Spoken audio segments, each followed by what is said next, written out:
Hello. Now people are always asking me, Paul, how do you make soap? Well, there are a few ways of making it, but how I make it is with vegetable oils, some of which are here, and sodium hydroxide.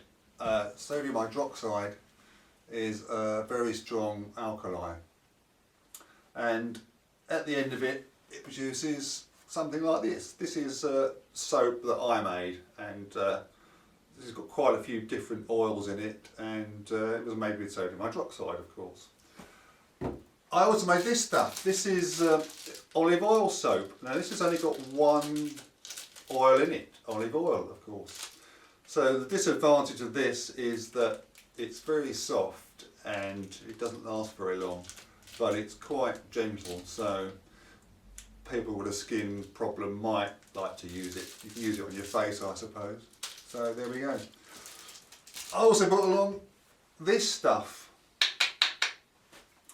This comes from Syria. It's I bought it in a souk in Aleppo, and in this just off the same souk is where they make it. It's I discovered that they've got these sort of semicircular pits in the ground, and although it wasn't being made while I was there, presumably they mix up oils and some form of alkali there. And this is olive oil soap, which is quite a different colour to that, which is also made with olive oil.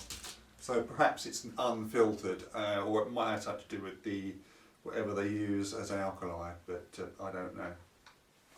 So you can also make soap with fats, which is what that is, lard. You can make a good soap with that if you wish to. And a long time ago, I think people used to make soap with wood ash, which was mixed with water and then filtered, and animal fats. So you got some sort of soap by doing that. I've never tried it. It's quite a long process, I think, but there we go. So why have I got all these different oils to make soap? Well, they've all got slightly different properties. This is coconut oil, and like all these oils, they contain substances called fatty acids, or they can also be known as carboxylic acids. Now, these acids are not the sort of acid that can burn you. Otherwise, if you put oil on your skin, it would burn you, wouldn't it? I suppose. But they've all the different acids are. They're just basically a long chain of carbon atoms with hydrogen off them, and there's a acid on the end, and they're all different lengths. So in coconut oil, for instance, there is something called lauric acid. Now lauric acid makes a hard soap, so that's why it's probably this is a solid at room temperature, and it's also quite cleansing. So a lot of soap mixtures that are made at home contain coconut oil, because that's the only oil with that amount of lauric acid in it. It also makes a fluffy lather. So another good oil is this stuff. No, not that one. That one. That's castor oil. Now that contains something called ricinoleic acid, and that makes a fluffy, stable lather, which is also quite conditioning. So it's a bit more expensive than coconut oil, so but people do put it in soap. And there's this stuff. This is cocoa butter. If I just take the lid off, you can see it's a white solid, a bit like coconut oil. Smells very faintly of chocolate, and this contains oleic acid as well, good for conditioning, and also contains stearic acid, so that makes a good hard bar. So you might want to put something like this and coconut oil in your soap mixture to make a sort of decent hard bar. Olive oil. Now that's that one. And this contains oleic acid as well, and which is conditioning. So, which is probably why it makes a sort of nice gentle soap. And this stuff, this is a box or a tub full of these pellets. Now this is beeswax. It doesn't have any sort of properties in soap, but it sort of makes a hard bar. So when you make olive oil soap, people often mix beeswax with it to make it last longer. So it's a nice hard bar. Now in these oils, most of these acids are joined together in groups of 3, and they're joined at another group called a glycerol. So there's the glycerol up the top there, and then there's 3 acids. They can be all the same, or they can be different, these acids. And when you make soap, the acids are split off and then further react, and it leaves you with the glycerol, which reacts and produces glycerin. Now in homemade soap, we leave the glycerin in it because it's good moisturiser, but commercial soaps, wanting to make a bit more money, they extract the glycerin and sell that on to whoever wants it. So that's why homemade soaps are better for you than commercial soaps. And that is it for now. Right, I just thought I'd show you what else I've got on the table here. Here's that is jojoba oil. That's also quite expensive, which is why I only bought that amount. And that's quite a good conditioning oil.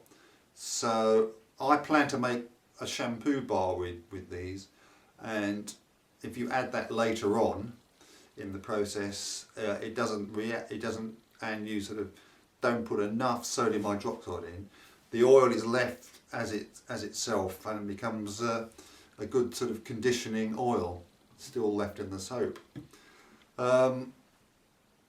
This is avocado oil. That's also conditioning, also quite expensive, and it makes the soap go light green, it's always difficult to put colours into soap. I thought that'd be quite fun to make a light green soap, so that's why I bought that. Now those two and all the others, I all came from a specialist supplier, but this one didn't. This is sunflower oil, which is also going to be in my recipe. And I bought that from a supermarket, so it's just the same as it's another vegetable oil which you can use. Okay. Okay, here's a diagram that I pinched out of a soap making book, and I think it sort of shows the sort of reaction that goes on when you make soap. So on the left hand side you've got this big molecule called a triglyceride, and so you can see on the left hand side of that there are 3 R's. There's an R, R dash and R double dash. Now all the R's are just long chains of carbon atoms with hydrogens attached to them, and the lengths of those chains can be all the same or they can be different, and different lengths, they've all got different names. When combined with the carboxyl bit, which is between the R and the glycerol. So the carboxyl bit makes it an acid. And then they're all attached to this glycerol, and that a whole lot makes a triglyceride. Next is sodium hydroxide, that's NaOH, and that's what you mix your vegetable oil with. And this produces 3 different molecules of sodium soap. So they've all got different lengths of carbon chains attached to them. That's the R's. And then there's the sodium and the carboxyl bit, which has replaced the glycerol. And at the end, there's glycerin, which is also left in the soap.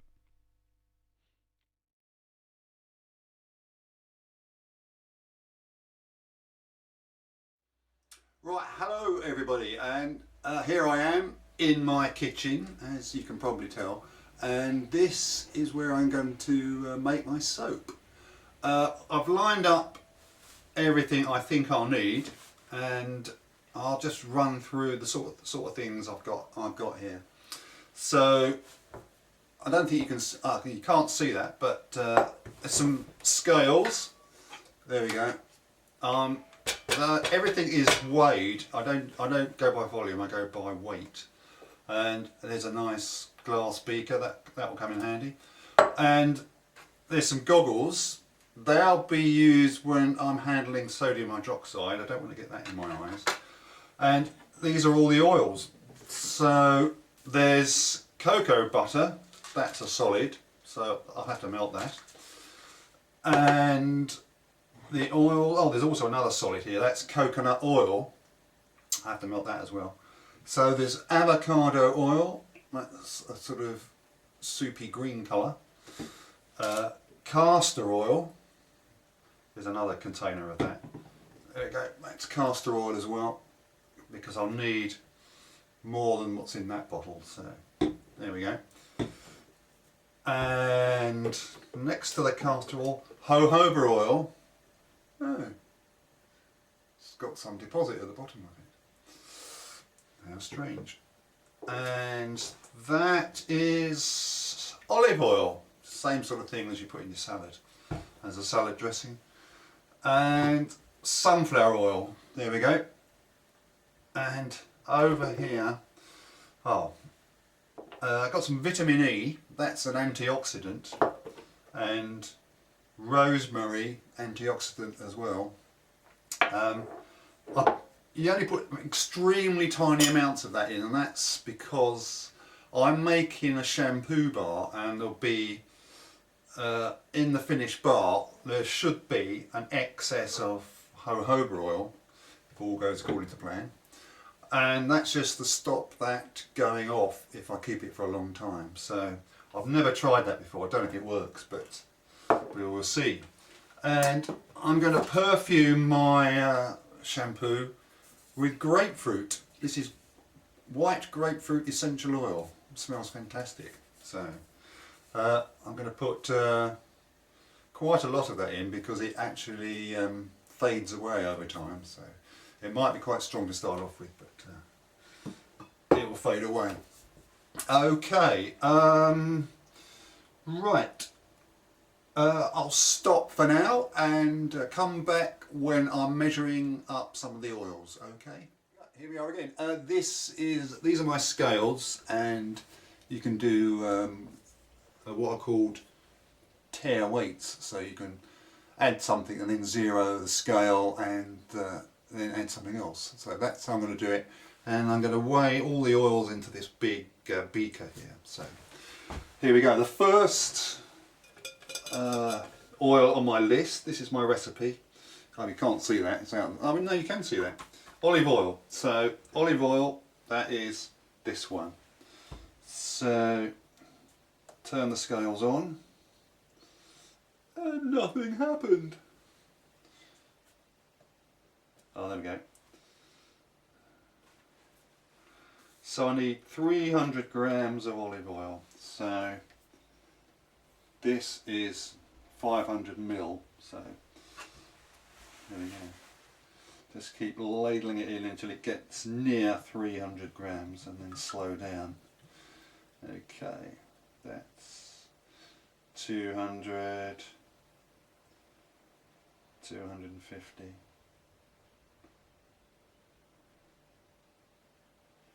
Doesn't really matter too much if you're slightly out. It's not an exact science. There we go, 299. 300. So that's the olive oil. Next one is sunflower oil. So zero the scales and open the sunflower oil, and that requires the same amount. So 300 grams. So just keep pouring it in. Da da da, 140, 150, over 200, 250. There we go. That's 302, but doesn't make any difference. Okay, next one is coconut oil. Well, coconut oil is solid, and it's still solid. I'm just melting that in a bowl, in a saucepan of hot water, so we can't use that at the moment. Next one is castor oil. So castor oil, I need to zero the scales, and I need 250 grams of that. Well, this little container only holds 125 mil, so I don't think that weighs 250 grams, but there we go.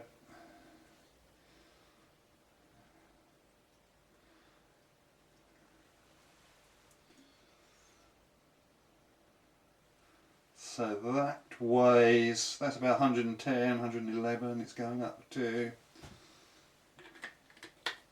So I need more castor oil, and there's some in this bigger container. So this is going to go up to 250, so just keep ladling it in. It's quite thick, this stuff. Oh.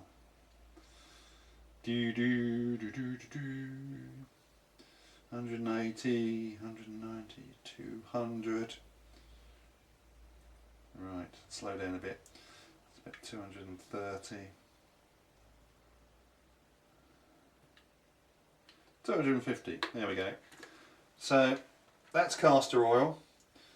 The next on my list is cocoa butter. That's a solid, so I'll weigh that out separately and then put that in a bath of hot water. So we'll miss that out for now. So next one is avocado. That's this green one. So you need 100, no you don't, you need 60 grams of that. So this bottle holds 125 mil, so there's quite a lot in there. So 60 grams, here we go.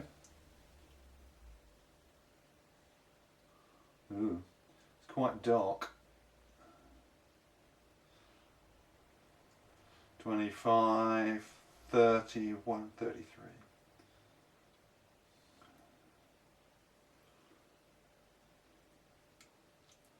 60 grams, there we go.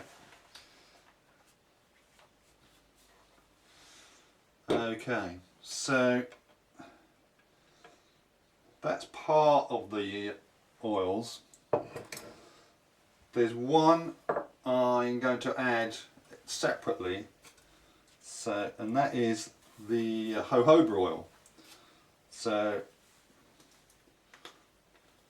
I'm going to add, I need 200 grams of that.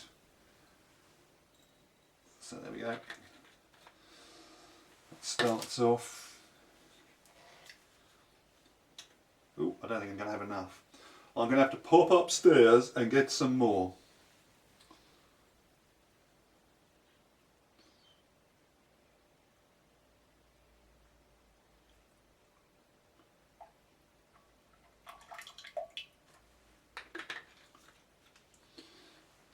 Just going upstairs to get some more. Right, I'm back. So 200 grams.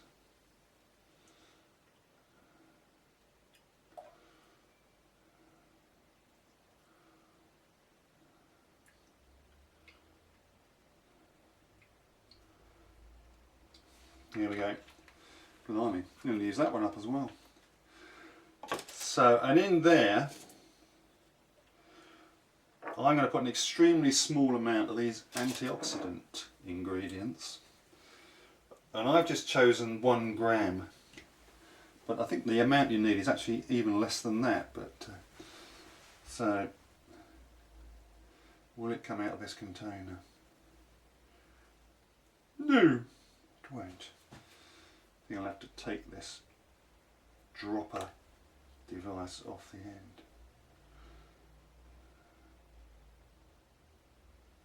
Ooh.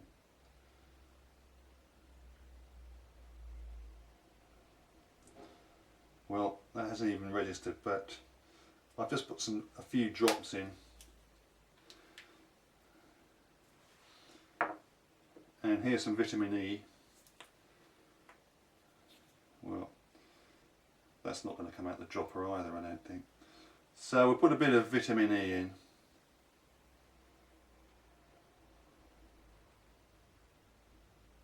There we go. That'll do. We'll stir that up later. I'm also going to put in there some of this stuff. This is grapefruit essential oil. So I'm going to weigh that out separately. If I can use.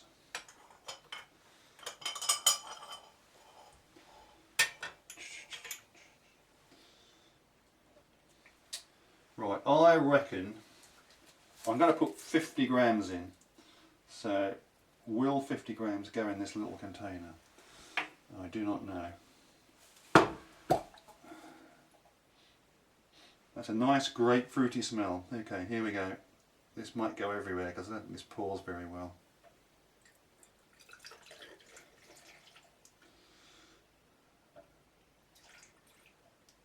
Well, that's 25 grams.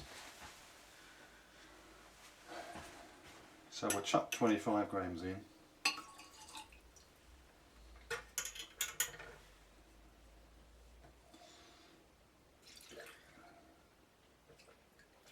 Okay. There we go, that's over. And there's grapefruit oil everywhere. Fantastic.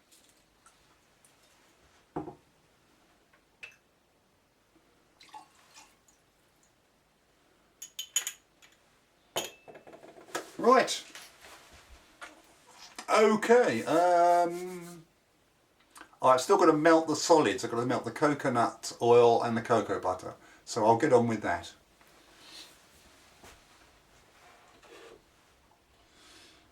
Right. I'll put the cocoa butter in this beaker.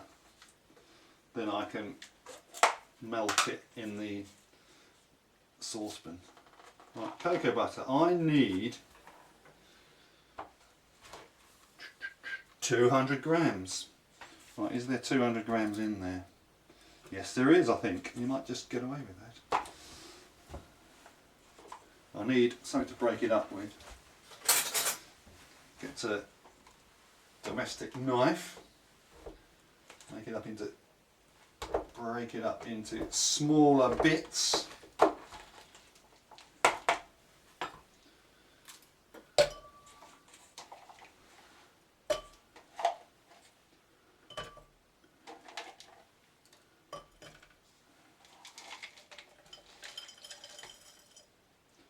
That's slightly less than 200 grams.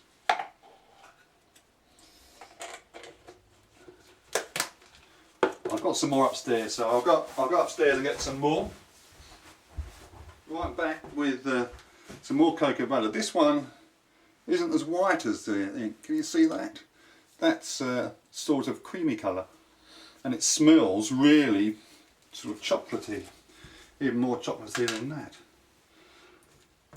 So let's put. I only need a small amount out of here. I think that's going to be too much. Too much.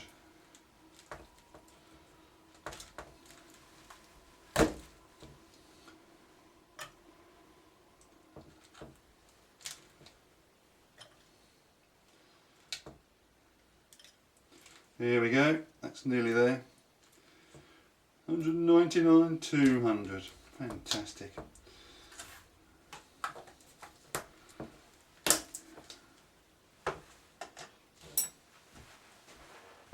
Okay. So the coconut oil has nearly melted.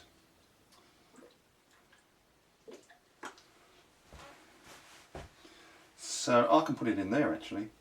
So I need, I'll put there a bit of cocoa butter there. I need 300 grams of cocoa oil. So is there 300 grams in there? This is famous last words, isn't it?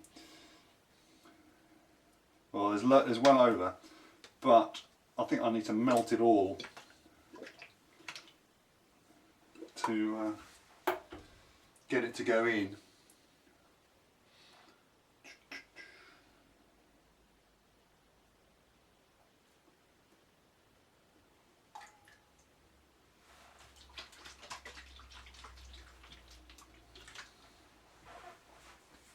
Right, here we go. This might not be enough. I might have to persevere and melt that last solid bit that's in there.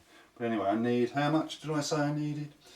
I needed 300 grams of coconut oil, so here we go.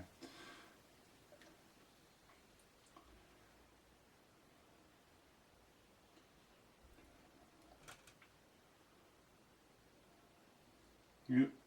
170, 180, 200. Ooh, will I make it? 270, 280.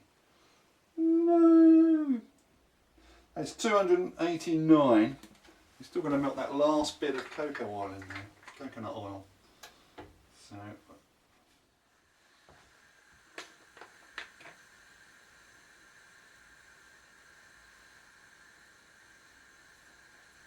Hooray! There we go, 300 grams.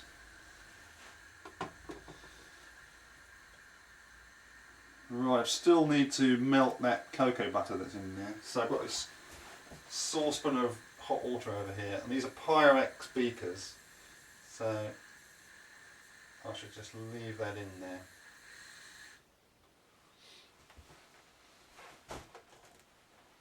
there. Okay. Right, for the next bit I need to wear these goggles and put a mask on as well. So I don't think I'll show you that, but it involves weighing out the sodium hydroxide and adding it to water. And when you add it to water, there's what's called an exothermic reaction, and it gets very hot. So I shall be adding it to water in one of those saucepans, which should be able to stand the heat, I think. Okay.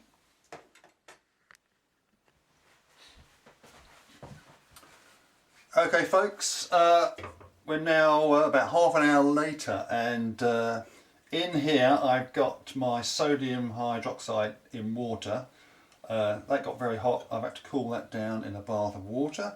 It's about 35 degrees centigrade now. And these are my oils. I've melted the solids and tipped them all in, and they're about the same temperature. That's 35 degrees centigrade. And these are the perfumey oils and the jojoba oils, and they'll be added at a later stage. And this is the mould, and I hope there's enough room in there for all of this. Anyway, so, and this is an ordinary stick blender, which is what I use to blend it all up. So what's going to happen now is I'm going to slowly tip the sodium hydroxide into the oils, and using the stick blender I shall keep mixing it all up. And I'm looking for a stage when it's called tracing, and it's when this mixture starts to thicken up, and you can tell that by sort of drawing a line across the surface, and you can see an impression. And at that point I add these in, this mixture, keep stirring it up and give it a good stir, and then tip it into the mould. Okay, so let's make sure the mixer works. That works. I'll just tip that out of the way. I hope I don't forget to put that in. Okay, so let's put the mixer in there. I can do that. Woo! Okay, here we go.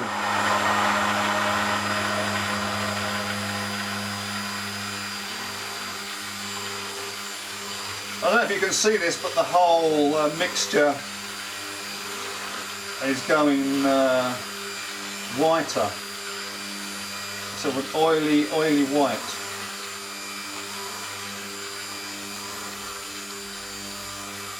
Okay. That's all the sodium hydroxide. Right, that's starting to go thick already. It hasn't reached, it normally takes about 5 to 10 minutes, depending on what the ingredients are, to reach the trace stage. I'll just get rid of this sodium hydroxide saucepan, put it in the sink. It's still pretty strong stuff, so if I dilute it down,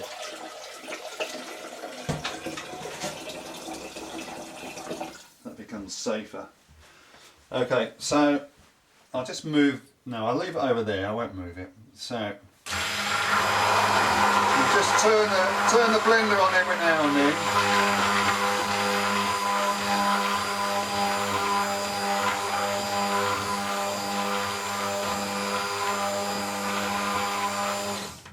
Be interested to see how long it takes. It's 10 to 1 now, so there's definitely something happening there.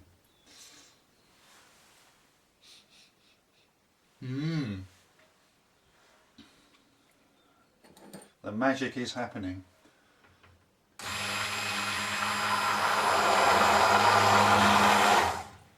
If you give it a good stir like this, using this stick blender, it speeds things up actually.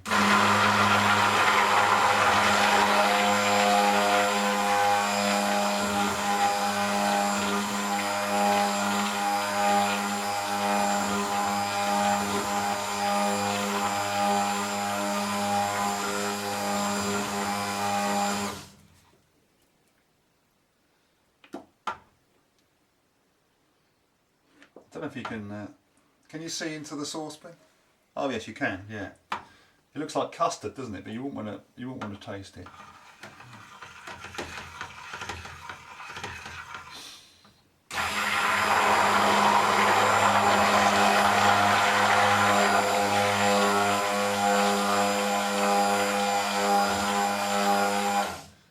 I can tell it's getting thicker because doing that, it's harder to move the stick blender around, so it's thickening up. Is that oh, I think that's traced already actually. Let's give it a bit more.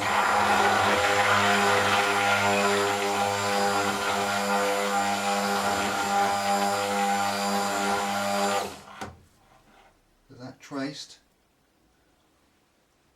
Yeah, I can see where I leave it. I can see the trail I'm leaving in the surface there. So that's reached the trace stage. I now add these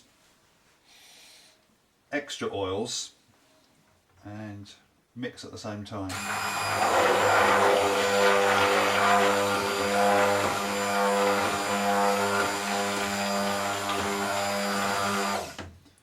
So tracing, I mean it's about 6 minutes to 1, so that took 4 or 5 minutes. So that is pretty fast actually.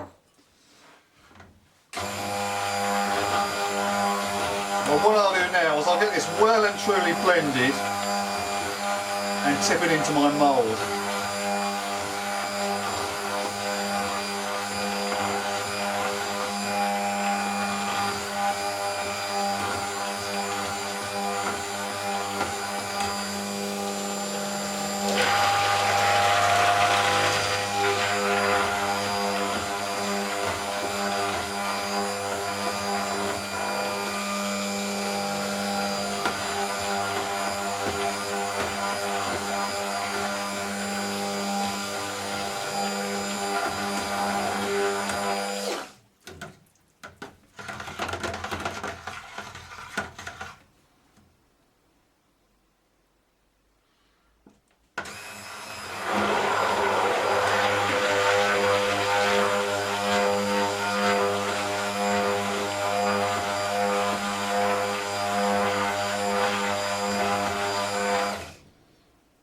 It's looking like custard.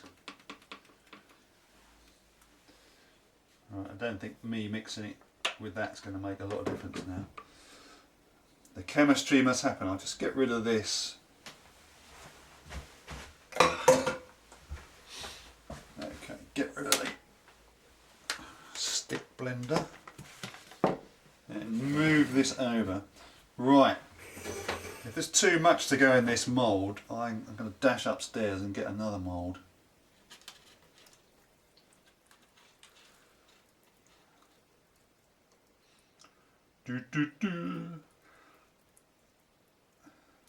Oh, that's pretty good actually.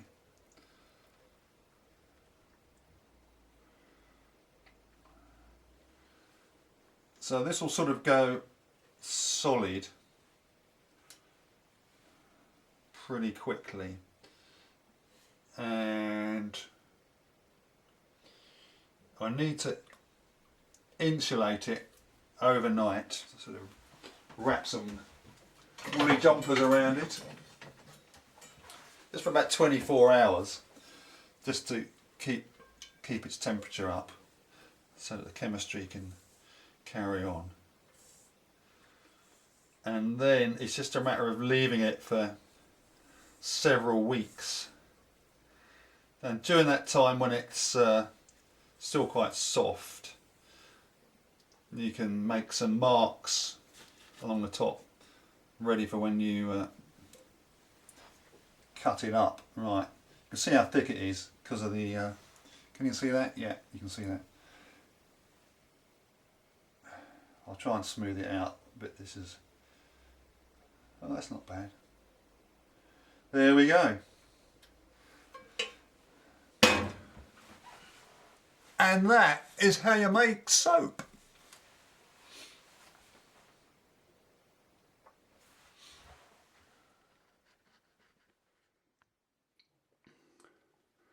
Right, hello everyone, it's now the next morning. Let's go see what the soap's been up to. Soap's spent the night in the airing cupboard, which keeps it quite warm. Here's my airing cupboard. Okay, there it is, there's the mould, and all that stuff around it is insulation. It's actually sheep's wool inside this, which is recyclable. Oh, it's medium density polyethylene according to the label, so that can be recycled. Anyway, here we go. I felt this last night and this was really warm actually, so there's still some sort of chemical reaction going on in there, but it's cooled down quite a lot now, so, and it's also very hard. So I'll take this out of here and put it somewhere else, and leave it for a few weeks, and at some point I'll chop it up into slices. Okay, and then I'll see if it works as a shampoo.